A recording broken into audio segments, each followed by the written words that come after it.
My dearest brothers and sisters, this is Hakann speaking. I greet you in peace and love. On your world there's a model called spiral dynamics. It describes the development of stages of consciousness. It's reasonably accurate at the lower stages, although it won't apply to everyone perfectly. It's also not very accurate at the higher stages, and therefore I won't bother to describe the highest stages of spiral dynamics here. According to the spiral dynamics model, you have to go through each of these stages in turn. So you cannot reach a higher stage without first having gone through each of the previous stages in turn. That said, most people will go through some of the earlier stages during childhood, so it's entirely possible that people reach adulthood at a stage somewhere in the middle. This is my slightly non-standard interpretation of the main spiral dynamics stages. Read, at this stage people simply use force or violence to get what they want. Your average violent criminal on the street is like this. Most people are briefly like this when they are small children and then grow out of it. Blue, this is a reaction to the previous states. In this stage people understand that society is awful if everyone just steals or murders at will. So at this stage people are no longer violent, but they are dogmatic and intolerant. They insist that they are right and virtuous, and everyone who disagrees with them is wrong and evil, and in their ideal world everyone else would conform to their worldview and way of life. Or at least in their ideal world other people wouldn't have the right to say things that are hateful or harmful or blasphemous. Blue stage people may or may not be actively preachy. The stereotypical modern American left-winger is blue consciousness, which doesn't mean that everyone on the left is like this. The stereotypical religious zealot is like this, though most religious people aren't zealots. A right-wing person is like this if they believe that implementing capitalism solves every single problem and all the evil in the world comes from either the Jews, or from the left. Orange, this is a reaction to the previous stage. In this stage people understand that it's bad if people are forced to conform and obey. People at this stage prioritize freedom, science, material abundance, and individuality.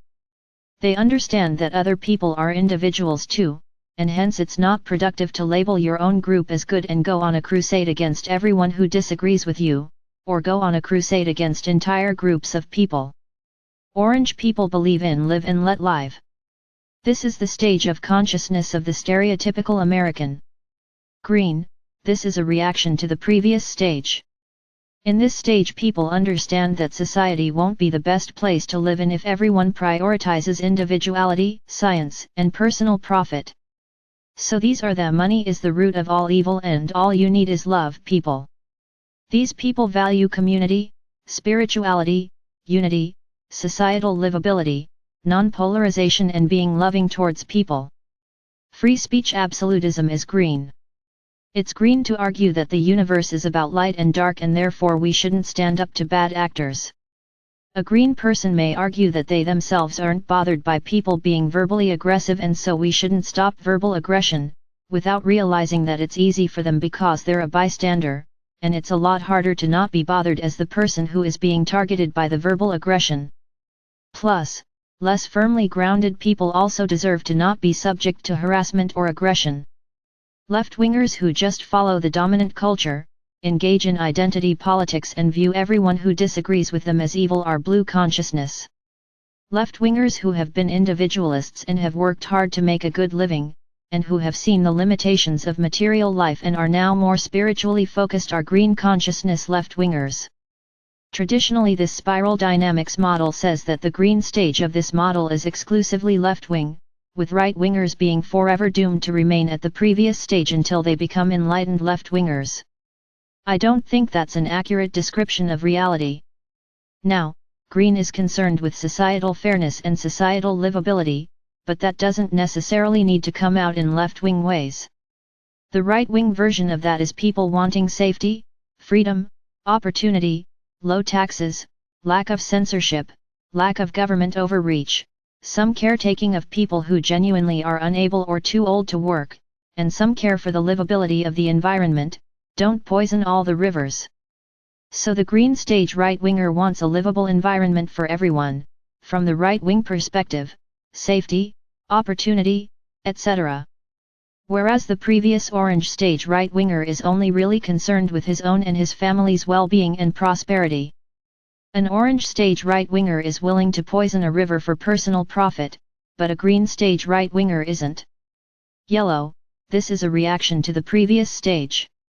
In this stage people understand that just singing kumbaya and being anti-money isn't how you build a thriving society. Yellow people aren't in resistance to money. At yellow, people finally understand that there are good and bad aspects of all the previous stages, some have more than others but still. For example, a yellow person understands that a blue society is stable and orderly and everyone knows what to expect and what is expected of them. For those people who happen to naturally fit into the blue society, a blue society can be a quite good place to live in. However, blue society is awful for those who don't fit into it. Yellow integrates the previous stages, which means that yellow understands that you need some amount of people with guns, police and military, because otherwise bad actors will commit violence against innocents. And yellow accepts the blue idea that enforcing a basic level of order is necessary for things to function and for things to be livable. And yellow accepts the orange and green perspective that free speech is very important indeed, and that censorship is bad. Yellow integrates the previous stages, and so yellow stage people are able to convincingly argue for free market capitalism in a way that a right-winger would approve of, and are also able to convincingly argue for socialism in a way that a left-winger would approve of. That said, while a yellow stage person understands all perspectives, a yellow stage person may absolutely have preferences and strong opinions. In fact, a yellow stage person will more often than a green stage person just simply say that one option is worse than another, or that a certain person is just wrong.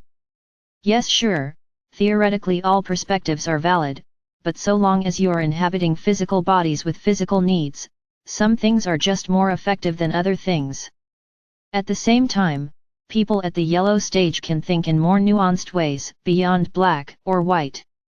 People at lower levels of consciousness often engage in false binaries, falsely claiming that the only alternative to what they want is some extreme option that is obviously horrible. Or people at lower levels of consciousness characterize literally any alternative to their preferred option as being so inherently awful that it shouldn't even be considered. Their option is great and any alternative is communism, or is censorship, or is fascism, or is unspiritual, or is lower consciousness, etc. Modern Earth society has become so complex that only yellow consciousness people will be able to build structures or create ways of living that work in the long term and that work for more people than just for one specific group. Conversely, a blue person will push for a society that's awful for those who don't naturally fit into it.